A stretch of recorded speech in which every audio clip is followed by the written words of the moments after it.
안녕하십니까. 나 혼자 못살아 알렉스입니다. 총기 살인의 나라 미국 43,000명 사상. 최근 1년 2년 동안 하루가 멀다 하고 총기 살인 사건이 빈번하게 발생하고 있습니다. 물론 미국에서 총기 살인 사건이 대단한 것이 아닐지도 모릅니다. 하지만 예년에 비하여 총기 살인이 많아진 것은 통상의 미국 사회 현상으로 넘어가기에는 지나칠 정도입니다.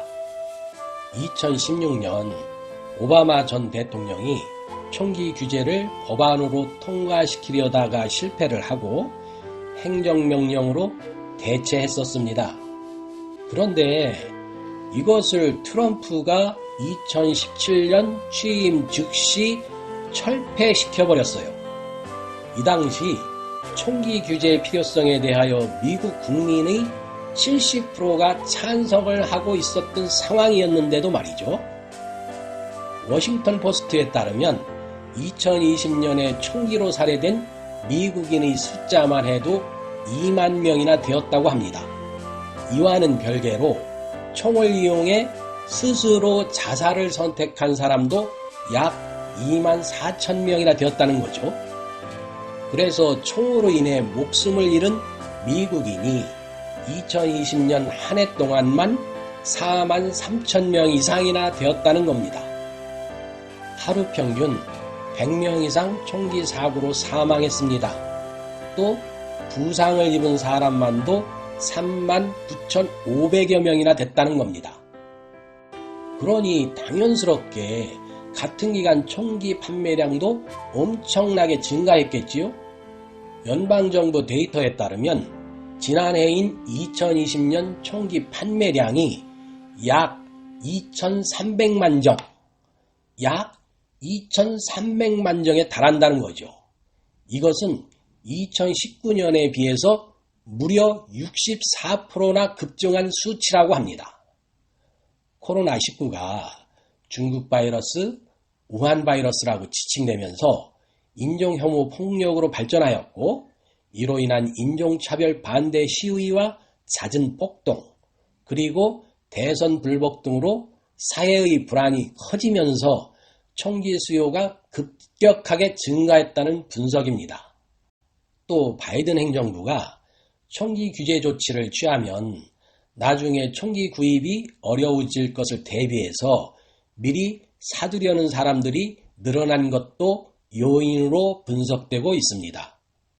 개인적인 생각을 말씀드리면 총기 소지는 규제되어야만 합니다. 지금은 말을 타고 황량한 광야를 누비는 시대가 아닙니다. 자율주행차가 도로를 누비고 있고 여차하면 살상무기로 발전할 가능성이 가장 큰 드론이 하늘을 날아다니는 시대입니다. 총기를 소유할 수 있어야만 강한 미국 우선주의가 되는 것이 아닙니다. 사람, 즉 미국 국민이 얼마나 단결하여 미국을 위하여 자기가 하는 일을 성실하게 하느냐가 미국을 강하게 그리고 세계 제1로 만드는 것이라고 생각합니다. 대대적인 이민제도 개혁.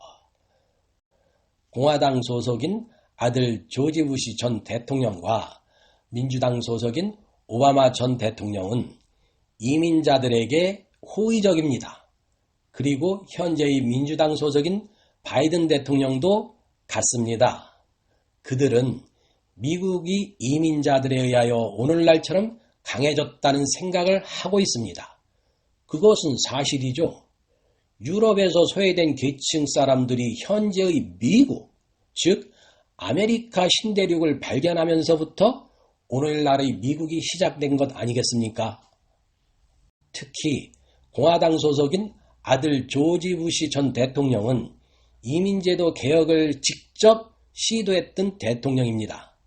그는 바이든 대통령에게 이민제도 개혁을 추진한다면 공화당 의원들에게 찬성하도록 로비스트를 하겠다고 자청까지 했습니다. 그는 세금을 착실하게 낸 서류 미비자, 즉 불법 체류자들에게는 시민권을 받을 수 있도록 해야 한다는 입장입니다. 이것은 바이든 정부도 기본적으로 같은 입장입니다. 세금도 내지 않고 수년 동안 또는 수십 년 동안 미국에서 살아온 서류 미비자들에게 영주권과 시민권을 주자는 것이 아닌 것이죠. 여기서 또 제 개인적인 생각을 덧붙이자면 말입니다. 일정 기간 이상 미국에서 미국 정부의 혜택을 받으며 공부를 하면서 다카 신분이 된 청소년들과 청년들을 미국의 적으로 만들어서는 안 된다는 거죠. 이들을 미국 밖으로 내쫓는다면 자의든 타의든 이들은 미국을 향하여 총칼을 들이댈 수밖에 없는 상황에 처하게 될 것입니다.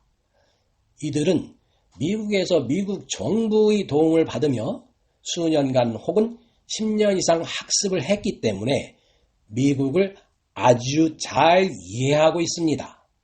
적을 알면 백전백승이듯 이들은 미국에게 그런 존재가 될 것입니다. 그렇게 되면 미국 입장에서는 죽 써서 개 주는 격이 되는 것 아닐까 하는 생각입니다. 그 다음으로는 일정 기간 이상 착실하게 세금을 납입한 노동자들에 대한 영주권과 시민권 부여입니다.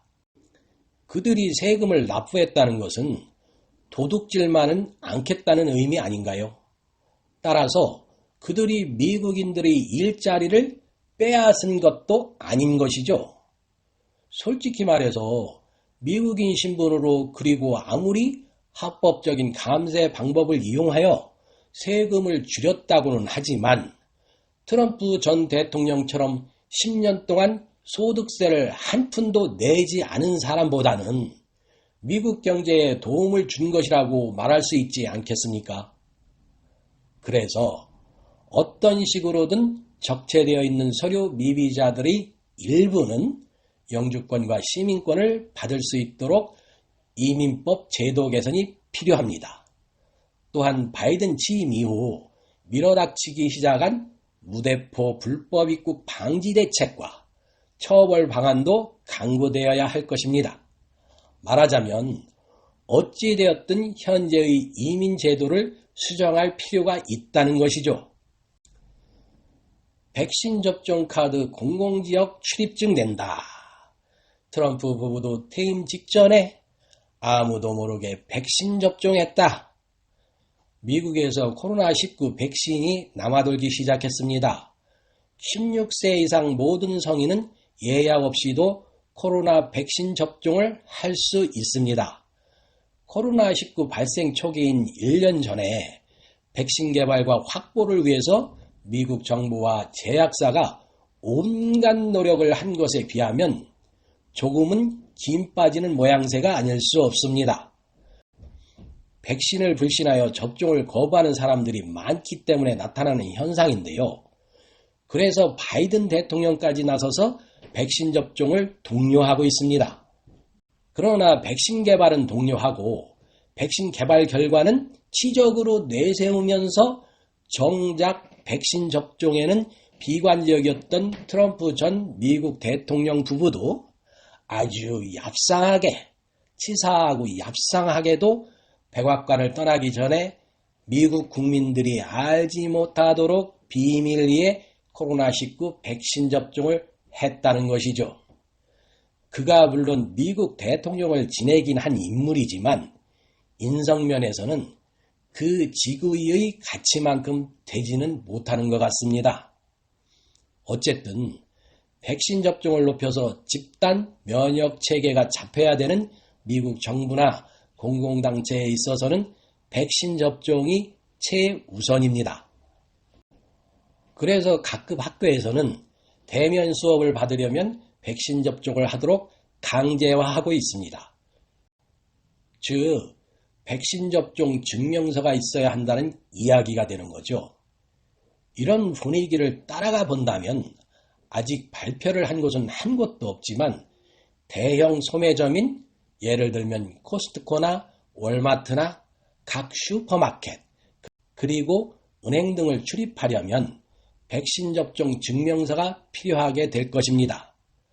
공공기관 출입 시에는 말할 것도 없을 겁니다.